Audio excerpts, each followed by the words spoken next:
Hello students, today I discuss about ओलिगोहाइड्रोमिनास। इसके पहले हमने पॉलीहाइड्रोमिनास डिस्कस किया था। उसका वीडियो देखने के लिए आप इसके पहले वीडियो में जा सकते हैं। नेक्स्ट ओलिगोहाइड्रोमिनास में हम क्या देखते हैं? Oligo plus hydramnios. That means क्या होता है? Oligo means less, hydramnios amniotic fluid का। ठीक, तो यूएसजी में हमने पिछले वीडियो में पॉलीहाइड्रोमिनास में देखा था कि हम उसके एमनियोटिक फ्लूइड को किस तरीके से मेजर कर सकते हैं? सोनोग्राफी के थ्रू, सोनोग्राफी में AFI एंड HDP वैल्यू के through, amniotic fluid index and single deepest pocket की वैल्यू को जानकर। तो एमनियोटिक फ्लूइड इंडेक्स का यूएसजी में नॉर्मल वैल्यू अगर देखते हैं तो 5 to 24 सेंटीमीटर होता है। सिंगल डीपेस्ट पॉकेट की नॉर्मल वैल्यू 2 to 8 सेंटीमीटर होती है, नॉर्मल वैल्यू जो रहती है। उसके बाद हम देखते हैं कि इसका मीनिंग क्या है? Decrease amniotic fluid volume. USG diagnosis में हमें क्या देखने मिलता है? ओलिगोहाइड्रोमिनास में नॉर्मली तो हमारा ये है 5 to 24 सेंटीमीटर AFI और HDP है 2 to 8 सेंटीमीटर। लेकिन ओलिगोहाइड्रोमिनास में हमें क्या देखने मिलता है कि AFI की जो वैल्यू रहती है, AFI की वैल्यू लेस देन 5 सेंटीमीटर और HDP की वैल्यू जो होती है वो लेस देन 2 सेंटीमीटर होती है। Next we will see the definition oligohydramnios is a condition in which the amniotic fluid less than 200 ml at term. Oligo that means less, poly में हमने देखा था कि more than 2000 ml, but oligo में क्या है? Less than 200 ml। यदि at term में किसी प्रेग्नेंट वुमेन की एमनियोटिक फ्लूइड की जो कंडीशन होती है वह लेस देन 200 ml होती है, that is called the oligohydramnios. इसका इंसिडेंस देखते हैं। Incidence 4:100। 4 pregnant women have oligohydramnios, that means the 100 pregnant women अगर होती हैं उनमें से 4 केसेस होती हैं वो ओलिगोहाइड्रोमिनास के देखने को मिलती हैं। Next we will see the causes idiopathic. Risk factor में है फीटल एनामलीज के कारण, फीटल में कुछ एनामलीज हैं तो हो सकता है, इन्फेक्शन के कारण, placental insufficiency, post maturity, PROM that means the pre mature rupture of membrane के कारण, फीटल यूरिनरी ट्रैक एनामलीज के कारण।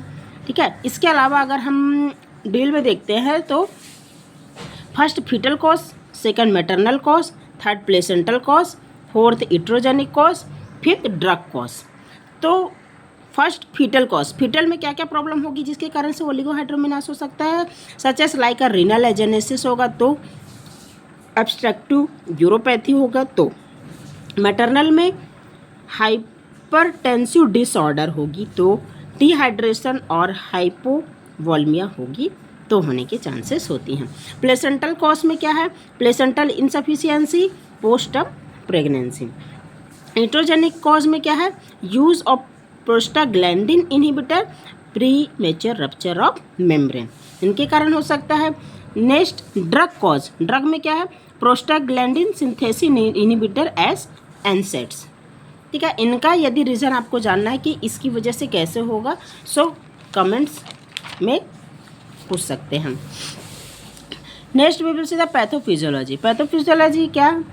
फीटल किडनी, यदि किसी फीटल में क्या है? किडनी प्रॉब्लम है कुछ, या रीनल एजेनेसिस की प्रॉब्लम, लाइक ऐसा रीनल एजेनेसिस की प्रॉब्लम, तो उससे यूरिन लेस होगा तो एमनियोटिक फ्लूइड डिक्रीज होगा, एमनियोटिक फ्लूइड डिक्रीज होगा तो ओलिगोहाइड्रोमिनास होने के चांसेस होते हैं।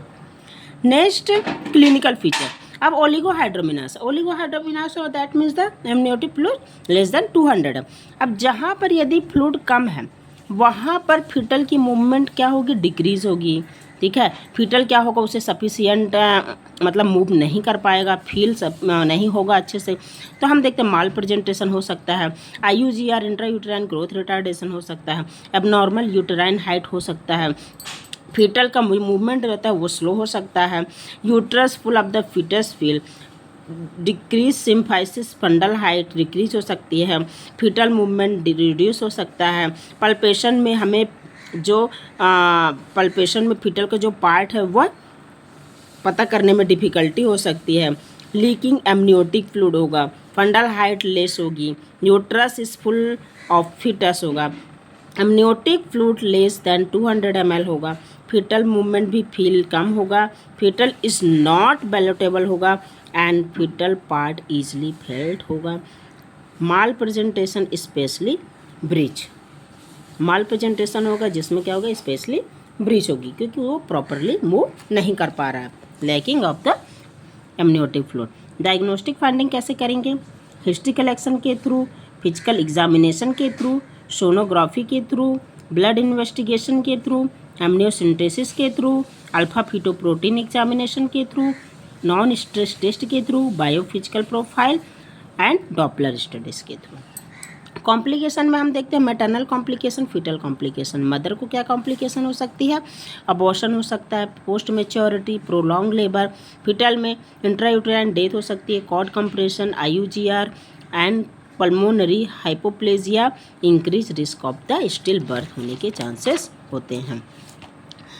मैनेजमेंट कैसे कर सकते हैं, जनरल मैनेजमेंट में क्या है, प्रोवाइड कंप्लीट बेड रेस्ट बोलना है। स्पेसिफिक मैनेजमेंट में अमाउंट ऑफ एमनियोटिक फ्लूइड को क्लोजली हमें क्या करना है, मॉनिटर करना है, रेगुलर चेकअप कराना है, एमनियो इन्फ्यूजन करवाना है। एमनियो इन्फ्यूजन का मतलब क्या होती है कि इसमें स्पेशल फ्लूइड को एमनियोटिक सेक के अंदर में इंसर्ट करना, बेबी को डिलीवर्ड आउट कराना यदि एट टर्म है तो।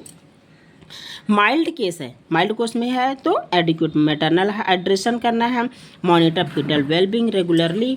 देन मॉडरेट कंडीशन है, मॉडरेट टू सीवियर कंडीशन है तो हमें अंडरलाइन कॉज को ट्रीट करना है कि उसका रीज़न क्या है, किस वजह से हो रहा है।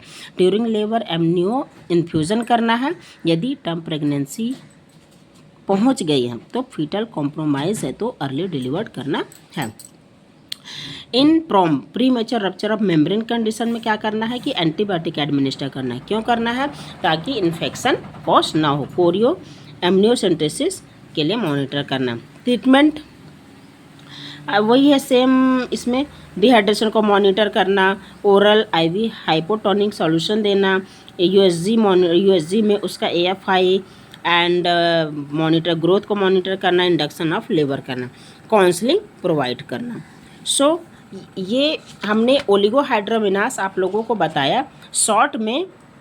अगर इसका डिटेल जानना है तो कमेंट्स करें, हम इसका डिटेल आपको प्रोवाइड करेंगे। वीडियो को लाइक सब्सक्राइब करना ना भूलें। Thank you for watching.